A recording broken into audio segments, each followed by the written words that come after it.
Hey everyone, welcome to my YouTube channel Eagle Eye on Chart. आइए हम लोग आज डिस्कस कर लेते हैं कि कल मंडे में 23 दिसंबर को किस तरह से मार्केट बिहेव करने वाला है, उसकी पॉसिबिलिटीज़ क्या है, उसके पीछे का साइकोलॉजी क्या है। अभी करंट में जैसा मार्केट चल रहा है, जिस तरह की कैंडल्स फार्म हो रही हैं, उनके पीछे की साइकोलॉजी क्या है, प्राइस एक्शन क्या है, मेन हम लोग फोकस करेंगे। आज हम लोग ग्लोबल मार्केट पे भी थोड़ी सी नज़र बनाएंगे, जैसा कि हम लोग पहले भी डिस्कस कर चुके हैं कि वीडियो में हम लोग डाउ के चार्ट को भी, बीच बीच में नैस्डैक के चार्ट को भी हम लोग नज़र एक बना लेते थे कि उसमें कैसा क्या सिनारियो चल रहा है।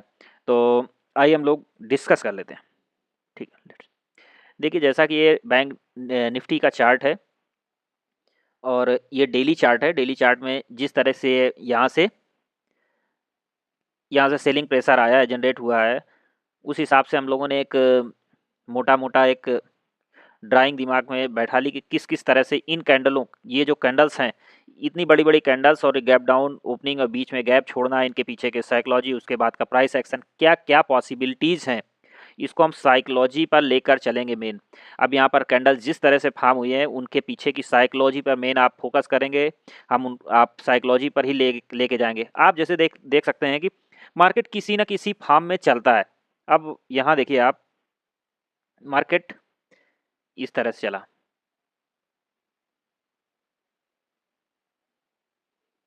ये आप देखेंगे तो मंदिर जैसा लग रहा है। ठीक है, फिर ये बिल्कुल ये ऐसे। ठीक है, ठीक। अब जिस तरह से गिरावट हो रही है, मान लीजिए इसको ऐसे जोड़ दीजिए। अब जिस तरह से ये गिरावट हो रही है, अब आप देखेंगे ये इन बड़ी बड़ी कैंडल्स के पीछे का राज क्या हो सकता है। क्या ये ऐसे ही आई होंगी? आप सोच के देखिए, क्या ये ऐसे ही आई होंगी? अगर यहाँ से सेलिंग प्रेशर हुआ, इस कैंडल के बाद अगर कोई भी प्रेशर आया है और वो प्रेशर सस्टेन हुआ है, नीचे की जगह पे अगर वो प्रेशर सस्टेन हुआ है, तो क्या वो ऐसे ही आया होगा? क्या रिटेलर्स ने बनाया होगा? क्या छोटा पैसा इतना इतना बड़ा मूवमेंट बना सकता है? ये सारे पॉइंट हैं जो आपको बिल्कुल गहनता से विचार करना चाहिए। और ये बड़ी कैंडल्स आई, गैप डाउन आया, ये गैप बनाया, इसके पीछे इसमें प्राइस क्या क्या कर सकता है, कहाँ रेजिस्टेंस ले सकता है, जैसा कि हम लोग डिस्कस कर चुके हैं। गैप अपने आप में गैप अपने आप में एक सपोर्ट रेजिस्टेंस का काम करता है। अब यहाँ गैप जनरेट हो चुका है, लेटेस्ट का जो गैप है जनरेट हो चुका है। उसके बाद अब आप देखिए छोटा सा ग्रीन कैंडल, फिर उसके बाद रेड कैंडल से बड़ी सी। अभी सोचिए छोटे मोटे लोगों का काम नहीं है इतनी बड़ी कैंडल्स बनाना। अब मान लीजिए पॉसिबिलिटीज़ बनती भी हैं, अब पॉसिबिलिटीज़ बनती भी हैं कि चलिए इतना बड़ा मार्केट में फॉल आ गया, एक छोटा मोटा सा बाइंग तो आएगी, एक छोटी मोटी बाइंग तो आएगी। ठीक, अगर बाइंग आती है तो ऐसे जाएगी, कुछ इस तरह से फार्म होगी। फिर ये जैसा कि हम लोग बार बार डिस्कस कर चुके हैं कि एक जो गैप होता है प्राइस के बीच में, जो गैप कैंडल्स के बीच में गैप बनता है, वो हमेशा एक रेजिस्टेंस का वर्क करता है। बाई चांस फिर ये आपको एक रिवर्सल आया, ये दूसरी कैंडल यहाँ आई, फिर दूसरे दिन अगर ये यहाँ पर मोमेंटम बनाता है, मोमेंटम बना करके इसके ऊपर सस्टेन भी करता है, तो ये हमारे लिए एक रेजिस्टेंस का वर्क जरूर और जरूर करेगा। तो इस चीज़ को आप दिमाग में रखिए, उसी हिसाब से हम लोग ट्रेड प्लान करेंगे, ग्रुप में डिस्कस करेंगे, जो भी हो सकेगा लाइव मार्केट में भी डिस्कस करेंगे। लेकिन यहाँ पर आप देख लीजिए, क्या इतनी बड़ी सेलिंग के बाद में इतना बड़ा मोमेंटम आ सकता है कि ऐसे बिल्कुल चला जाए मार्केट? ऐसा संभव हो सकता है? इसके पीछे की साइकोलॉजी देखिए, क्योंकि मार्केट बिल्कुल वी शेप रिकवरी के मूड में नहीं है और ना ऐसा सिनारियो बन रहा है कि वी शेप रिकवरी के मूड में हो। हाँ, जब अब मान लीजिए यहाँ पर रेजिस्टेंस फेस किया, तो अब आप मान लीजिए गैप फिल कर दिया, गैप फिल करने के बाद अगर एक बार क्लोजिंग दिया, क्लोजिंग के बाद अगर फिर से रिवर्स किया मार्केट ने, कहीं यहाँ पर कहीं क्लोजिंग दे दिया, तो ये मान लीजिए कि कैंडल्स का फार्मिंग कुछ इस तरह रहेगा। इस तरह से, या इसमें बॉडी थोड़ी सी मजबूत हो जाएगी। अगर यहाँ से रिजेक्शन दिया तो इस तरह की कुछ बॉडी रहेगी, बस ये बॉडी नीचे इस तरह नीचे लटक जाएगी बस, और ये वीक बड़ी हो जाएगी। यहाँ पर अगर इसने किसी भी कैंडल्स को फॉर्म किया, तो सेम सिनारियो रहेंगे। हम बता दे रहे हैं आपको, इस जगह पे ऐसे कुछ और बॉडी इस तरह से अगर फार्म हो गई, तो ये मान लीजिए सीधे से मार्केट फिर यहाँ आएगा, और यहाँ आने के बाद अब डिपेंड करता है समय कि कितने समय में आ जाएगा। अगर देर में आया, यहाँ से रुक के आया, तो फिर इस बार आएगा तो मजबूती में बड़ी कैंडल से इस सपोर्ट को ब्रेक करेगा। ब्रेक करने के बाद अब हमारे पास यहाँ पे पॉसिबिलिटीज क्या है, जैसे इस पॉइंट से हमने इस पॉइंट को मिला, ऐसे ही इस पॉइंट से 1 2 3 पॉइंट ऑलरेडी फॉर्म हो रहे थे, और ये ट्रेंड लाइन अगर हम इसको आगे बढ़ा देंगे तो इस तरह फॉर्म हो रही, और फिर जब ऊपर मार्केट में इस तरह अगर ये फार्म हुआ, फार्म होने के बाद अगर रिजेक्शन यहाँ से लेता है तो ये मान लीजिए इस ट्रेंड लाइन का भी महत्व तो बढ़ जाएगा। ये जो रेड लाइन इस समय दिख रही है, और यहाँ पर इस ट्रेंड लाइन के पास प्राइस आएगा, फिर यहाँ से एक बार जाएगा तो फिर ये वाला पॉइंट जो है हमारा, ये वाला पॉइंट हमारा रेजिस्टेंस का, वजह से यहाँ भी एक्युमुलेशन हुआ है तो ये वाला पॉइंट हमारा रेजिस्टेंस का वर्क करेगा। फिर यहाँ से प्राइस इतनी जल्दी मोमेंटम करने वाला नहीं रहेगा, फिर वो बार बार ऊपर के प्राइस से इस जगह पे रेजिस्टेंस लेगा और इस तरह से प्राइस मोमेंटम करने का ट्राई करेगा। ये रहा हमारा बैंक निफ्टी का चार्ट। अब हम लोग डिस्कस कर लेते हैं बैंक निफ्टी के चार्ट पे। बैंक निफ्टी के चार्ट पे भी हमने कुछ ड्राइंग अपने बना रखी है। अब आप देखिए कि मोमेंटम कैसे हो सकता है। हालांकि अब आप देखिए क्यों बनाया होगा, ऐसा फिगर क्यों बनाया होगा, कैसे बना होगा। अब आप देखिए यहाँ पर भी हम लोगों ने एक चार्ट ड्रा कर रखा है। मान लीजिए रिवर्सल आता है, मान लीजिए कल रिवर्सल आता है तो इतनी बड़ी सेलिंग आई है, सेलिंग आने के बाद भी यहाँ आता है, इस तरह से प्राइस आएगा। फिर यहाँ से ये जो गैप जनरेट हुआ है, ये जो गैप जनरेट हुआ है, इस गैप में ये रेजिस्टेंस एक बार लेगा, ये फिर जनरेट होने के बाद फिर से यहाँ प्राइस रिवर्स जरूर करेगा आई थिंक, क्योंकि मार्केट का जो ग्लोबल सिनारियो है, सिनारियो हमें इंडिकेट करता है कि हम लोग यहाँ से बहुत ज़्यादा बुलिश नहीं हो सकते। एक रिवर्सल जरूर प्लान कर सकते हैं क्योंकि इतनी बड़ी सेलिंग आई है, इतनी बड़ी सेलिंग आई है तो एक रिवर्सल थोड़ा सा प्लान कर सकते हैं, लेकिन आप यहाँ से हाईवी बुलिश नहीं हो जाएंगे कि हाईली बुलिश हो जाएं आप। फिर यहाँ से अगर प्राइस ने रिजेक्शन लिया तो ये मान लीजिए कि 70% चांसेस बन जाएंगे कि इसको ब्रेक करेगा, इस पॉइंट को ब्रेक करेगा। फिर वहाँ पर हम लोग, अब आप देखिए ये जो लाइन हम लोगों ने ड्रा की है, ठीक है, 1 2 3 पॉइंट 4 पॉइंट मैच हुए हैं, इस मैचिंग को जब हम लोग आगे बढ़ाया तो फिर ये प्राइस संभवतः ट्राई करेगा इस ट्रेंड लाइन तक जाने का। तो जो ये सिनारियो आएगा, अब इस ट्रेंड लाइन में आएगा तो यहाँ टच करे, यहाँ टच करे, कहीं भी टच करेगा तो एक तरह से अगर मान लीजिए यहाँ टच करता है, ठीक है, यहाँ टच करता है तो ये हो जाएगा इसका सपोर्ट। आप देखिए, ठीक, ये सपोर्ट इसका हो जाएगा, ये इस पॉइंट से मिल जाएगा लगभग, मान लीजिए एक, ठीक है। इतना आप साइकोलॉजी समझते जाइएगा। अगर यहाँ से रिजेक्शन लिया तो फिर मे भी ट्राई करेगा, हाईली चांसेस रहेंगे इसको ब्रेक करेगा तो फिर ये इसी ट्रेंड लाइन पे आकर के एक बार सपोर्ट लेगा, फिर उसके बाद ऊपर रिवर्सल प्लान करेगा, फिर से रिजेक्शन में भी ट्राई करेगा, इतना नहीं जाए ये वाली लाइन, और ये यहीं कहीं से फिर से इस पॉइंट के पास से रिजेक्शन लेगा। अगर यहाँ से रिजेक्शन लेगा तो फिर से इसी ट्रेंड लाइन को आगे बढ़ा करके, अभी इस पॉइंट पे मिला, फिर इस पॉइंट के आसपास यहाँ ट्राई करेगा, मतलब फिर ये आ जाएगा। फिर ये छोटे मोटे नहीं, फिर तो बड़े बड़े मूवमेंट। फिर ये जो पॉइंट है यहाँ पे, एक बार ये, अब आप देखते जाइएगा, ठीक है, इस तरह के मोमेंटम हमको देखने को मिल सकते हैं। अगर ये वाला पॉइंट ब्रेक हुआ और ये चैनल ब्रेक हुआ, ये ब्रेक हुआ तो चैनल पे आएगा, इट मीन्स फिर सेल ऑन राइज फुल्ली बड़े टाइम फ्रेम पर भी हो जाएगा, ठीक। अब इसके पीछे जानने की वजह, जो लॉजिक है, जो साइकोलॉजी है, साइकोलॉजी ऐसी हमारी क्यों बन रही है, हम लोग को ये क्यों सोचना चाहिए, ऐसा सोचने पे हमारा माइंड क्यों मजबूर कर रहा है कि यहाँ पर एक रिवर्सल आएगा बट वहाँ से फिर से सेलिंग के चांसेस बन रहे हैं। आइए हम लोग डिस्कस कर लेते हैं डाउ के चार्ट को, ठीक है। जैसा कि डाउ के चार्ट ने रिकवरी दिखाई है ये कैंडल के साथ में, तो इसी तरह हम लोग एक रिवर्सल प्लान कर सकते हैं बट बहुत ज़्यादा के लिए नहीं। अब आप देखिए इस छोटी छोटी कैंडल को सेलिंग के, ये इतनी लंबी सेलिंग आई, उसके बाद अगर इसको रिवर्स करना था तो यहाँ, लेकिन इसने क्या, मन तोड़ा, मन तोड़ने के बाद इतनी बड़ी कैंडल से, मतलब पूरी साइकोलॉजी ब्रेक करी। लोगों को लगा रिवर्सल आएगा, हम लोगों ने भी यहाँ पर डिस्कस किया था, मे बी चांसेस हैं कि 6 कैंडल के बाद एक रिवर्सल आएगा छोटा मोटा इस पॉइंट तक, बट वो रिवर्सल नहीं आया और उसकी साइकोलॉजी को ब्रेक किया एक बड़ी सी कैंडल के साथ। ये अब यहाँ से इतना बिकवाली आ गई थी तो एक रिवर्सल बनता था, तो चलिए बन गया। अब ये इसी पॉइंट पे रिवर्सल इस पॉइंट तक आया है, देखिए इसका हाई, यहीं से फिर से रिजेक्शन लिया। तो आप मानते हैं क्या कि ये इस तरह से वी शेप में जा सकेगा? क्या इतनी पावर है?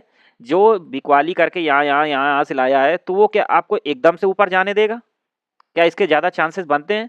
अब आप इसके साथ साइकोलॉजी को मैच करिए। मेरी साइकोलॉजी के हिसाब से तो यहाँ पर वी शेप रिकवरी के बहुत ही कम चांस बनते हैं, जैसा कि आप चार्ट देख चुके हैं, देख रहे हैं सामने, बहुत सारे चार्ट की स्टडी आप करते हैं, तो आप देखने से ही आपको पता चल रहा होगा कि यहाँ पर बहुत ज़्यादा चांस वी शेप रिकवरी के नहीं बनते हैं। ठीक है, अब आइए आते हैं नेस्डेक के चार्ट पे। नेस्डेक के चार्ट पे भी कुछ ड्राइंग हम लोगों ने कर रखी है पहले से, स्टडी के पर्पज़ से हम करते रहते हैं। ये मान लीजिए बहुत पुराना चार्ट है, ये जो ट्रेंड लाइन का सपोर्ट है। अब ये ट्रेंड लाइन, ये मान लीजिए अगर इसके पास नहीं गई, यहाँ से नहीं गई, इसके पहले से रिजेक्शन ली, और रिजेक्शन के पीछे का देखिए उसने ये कैंडल बनाई नहीं है। ये मान लीजिए ये कैंडल्स बिकवाली के कैंडल्स नहीं है, इसके साथ इमोशन लेस होकर के बिकवाली की गई है। तो मैं तो यहाँ पर डरूंगा कि ऊपर से वी शेप, यहाँ से इस जगह से वी शेप रिकवरी आएगी, और उसके लिए मैं ट्रेड प्लान करूँ, इस ऊपर के लिए मैं ट्रेड प्लान करूँ, इसके लिए मैं बहुत डरूंगा। और डरना लाजमी है, क्योंकि आप डाउ का चार्ट भी देख चुके हैं, नेस्डेक का भी चार्ट देख चुके हैं। आईटी कितना भी स्ट्रांग हो जाए, दूसरों को लेके भी तो चलेगा आखिरकार। मान लीजिए यहाँ पे आ गई रिकवरी, रिकवरी के बाद फिर भी ये पॉइंट आपको एक तरह से यहाँ से सेलिंग प्रेशर आएगा ही आएगा। बहुत ज़्यादा चांसेस मुझे तो दिख रहे हैं, 95% चांसेस तो दिख ही रहे हैं। अब 5%, 1%, 2%, 5% कुछ भी हो सकता है, बट यहाँ से चांसेस नहीं दिख रहे हैं ज़्यादा। अब आप चलते हैं, ये दो चार्ट देखने के बाद और भी अपना ग्लोबल सिनारियो बनाते हैं। अब मान लीजिए जापान के चार्ट पे आता है, निक्की के चार्ट पे। ये देखिए, ये निक्की का चार्ट है, ये एक ट्रेंड लाइन है, ठीक, और ये सपोर्ट है 3, 1 2 3 4 टाइम। ये जो बैंगनी कलर की लाइन है, ठीक। अब ये बैंगनी कलर की लाइन, अब आप जिस तरह से देख रहे हैं कि रिकवरी है, चलिए ठीक है, मान लीजिए पूरे एशिया मार्केट में तो रिकवरी है नहीं। एक ट्रेंड लाइन हमने एक ये ड्रा करी, बट इसमें 1 पॉइंट 2 पॉइंट ही मिल रहा है। तीसरा पॉइंट ये है कि ये ग्रीन कैंडल है, इसके ऊपर क्लोजिंग देता है, तो अब मान लीजिए रिवर्सल देता है, ठीक है, कल के दिन रिवर्सल आता है, तो यहाँ से फिर ये गैप बना हुआ है, और यहाँ जो कैंडल बनी हुई है बहुत ही गंदी कैंडल है, तो छोटी कैंडल, बट इसका लो और क्लोजिंग में भी सेम होगी। लो है इसका 81 और क्लोजिंग जैसा कि दिख रहा 81 सेम है। मतलब अपने आप में जाते जाते उस दिन बिकवाली करके गया है, और यहाँ पर इसमें स्ट्रेंथ नहीं दिख रही थी। ये कैंडल भी डरावनी सी लग रही, डरावनी मीन्स यहाँ पर सेलर एक्टिव है इस जोन पर, तो कितना रिकवरी करेगा। मान लीजिए यहाँ पर भी इतना ही चांस है, डाउ में भी कम चांस था, ठीक है, ज्यादा स्पेस नहीं था ऊपर, नेस्डेक में भी ज्यादा स्पेस नहीं है ऊपर। आप देख लीजिए, ये पॉइंट हो गए, ये पॉइंट हो गए। अब ये जापान का देख लिया आपने, अब यूके का देख लीजिए। ये दरअसल हम लोगों ने हमने ट्रेंड लाइन बहुत पहले स्टडी पर्पज से ड्रा की थी, जब यहाँ से इसने रिजेक्शन लिया था। अब आप देख ली 1 2 3 4 5 टाइम्स ये इसने टच किया, और इस पर ट्रेंड लाइन ड्रा की। अब ये ऐसा पॉइंट है, अब यहाँ पर ये जो लाइन्स हमने ड्रा की हैं, ये 1 2 3 4 पॉइंट, अब यहाँ से इसने रिवर्सल जरूर दिया, लेकिन आप सोचिए यहाँ भी सेलिंग प्रेशर जनरेट हुआ, जनरेट होने के बाद इतनी बड़ी बड़ी कैंडल के साथ में इसने गिरावट करी, तो क्या इसकी इतनी स्ट्रांगनेस आ गई इसमें कि ये इस लाइन को भी ब्रेक करके ऊपर सस्टेन करेगा, सस्टेन करने के बाद इस जोन को निकालेगा और इनके बराबर रिकवरी कर पाएगा। क्या साइकोलॉजी आपकी कहती है कि वी शेप रिकवरी होती है?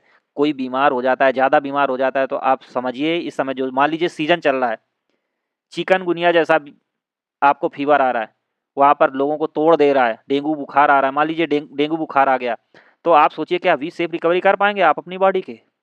ऐसा तो संभव नहीं है। आप अपने जनरल लाइफ में देख सकते हैं, लोग बीमार होते हैं तो एकदम से रिकवरी उनको टाइम लग जाता है। सेम हालत यहाँ पर चार्ट की हो रखी है। अब यूके का, इसके बाद हम हांगकांग का चार्ट देख लेते हैं। अब आप देखिए, ये हम लोगों ने लाइन ड्रा की, ये लाइन ड्रा करी, देखिए 1 2 3 टाइम यहाँ से के पास से रिजेक्शन दिया, एकुमुलेशन, ये ब्रेक किया बट सस्टेन नहीं किया, नीचे गया, इसको ब्रेक करके नीचे गया, नीचे जाने के बाद चलिए यहाँ से रिकवरी आई, ऊपर गया, बट यहीं इसी जोन पर सेलर एक्टिव हो गए, फिर से आ गए। अब आप देखिए जो ये गैप जोन था, यहाँ से गैप, ये गैप था, इसको फिर से इसके नीचे आया, अब ये फिर से रेजिस्टेंस का आपस में अपने आप में ये रेजिस्टेंस का वर्क करेगा, ठीक। तो इसमें भी बहुत ज़्यादा दम नहीं दिख रही है, क्योंकि देखिए बहुत ज़्यादा कंफ्यूजिंग कैंडल बनी है। ये देखिए नीचे की ऊपर से सेलिंग आई, ऊपर गया पर सस्टेन करता रहा, हिम्मत नहीं हुई ऊपर जाने की। साइकोलॉजी आप समझते जाइएगा, प्राइस अपने आप समझ में आ जाएगा।